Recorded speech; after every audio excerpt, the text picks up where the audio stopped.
Shopify reported last week that rogue employees had been accessing merchant accounts and stole customer transaction records.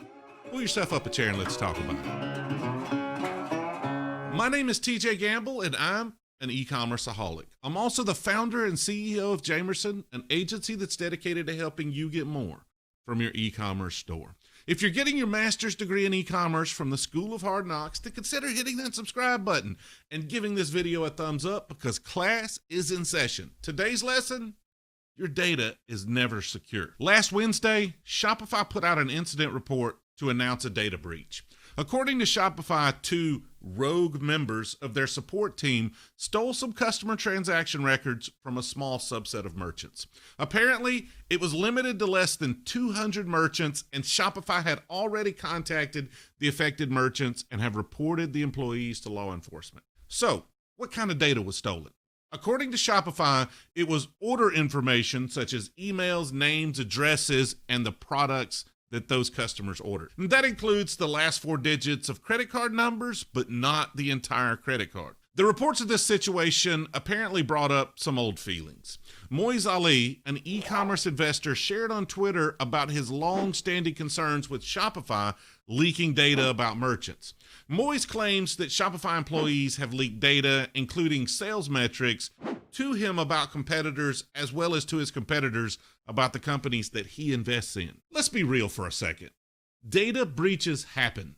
You can build the most secure system in the world, but humans need to have access to it for it to be useful. And humans are always going to be a weak point. The point that Moiz brought up is a valid concern, but that's not just a Shopify problem. It's a problem with any system. Years ago, I knew a guy that supposedly had contacts at Google.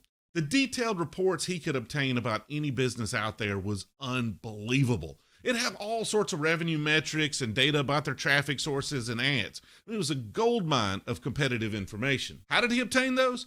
I have no idea. I didn't want to know or have anything to do with that. I respect police officers. It's a tough job, but I try to avoid them as much as possible. Although I love orange jumpsuits as much as the next guy, I stay away from anything that might lead to an investigation to make sure I don't end up in a cell with these Shopify employees. The point is, this leaking of data happens just about everywhere there's data to be leaked. And I agree with you, Moiz. Companies like Shopify need to work on limiting access to data to minimize these issues. But if you're going to avoid Shopify because of issues like this, you're probably going to have to stay away from just about everyone at this point.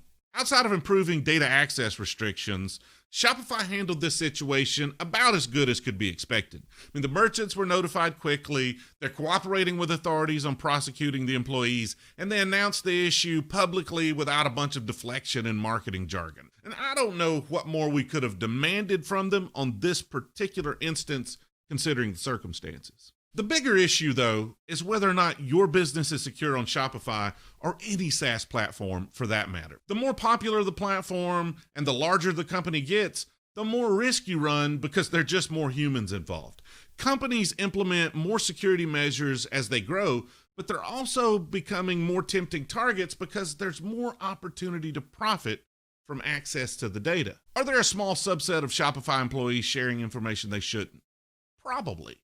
Are some of these employees selling information or accepting kickbacks for insights? It's possible. They have more than 5,000 employees, and you're saying only 2 are accessing data that they shouldn't? Yeah, okay, believe that if you want. Them having this case study as an example of the consequences of misusing that data is a big step in the right direction, though. But again, this is not just a Shopify problem. This is a people problem. Any business that collects valuable data should have these concerns and do what they can to minimize the risk by limiting access to that data. But what should you do about it? Is there anything you can do about it? Let's assume you're worried about rogue Shopify employees having access to the data for your store and your customers. You decide, like Moiz, to move to a different platform. Well, if you move to another SaaS platform, you're in exactly the same position unless you can verify that their employees don't have access to your data. So let's choose an open source platform and lock that sucker down. Secure the heck out of it. Well, how many employees does your hosting company have? Oh, well, let's bring that hosting in-house. How many employees does your credit card processor have? And how well have they limited access to that data? So sure, You can keep going and limiting your risk here, but is it worth the cost? Probably not. I mean, this isn't really a compelling reason to leave Shopify. There's no platform or situation that completely eliminates the risk of internal data access. I agree with Moises' approach, though, and I think that's the solution. Let's use these announcements to put some public pressure on these companies to improve their internal security procedures, as that benefits everyone, well, except those benefiting from the leaked data. But what do I know? Let me know your thoughts in the comments. Do not let my opinion be the only one that's heard. Here are a couple of other videos you might enjoy. Go ahead and click on one of those because we're all done over here. You've made it all the way to the end. You might as well hit that subscribe button and give this video a thumbs up. I appreciate you watching, and I'll see you next time.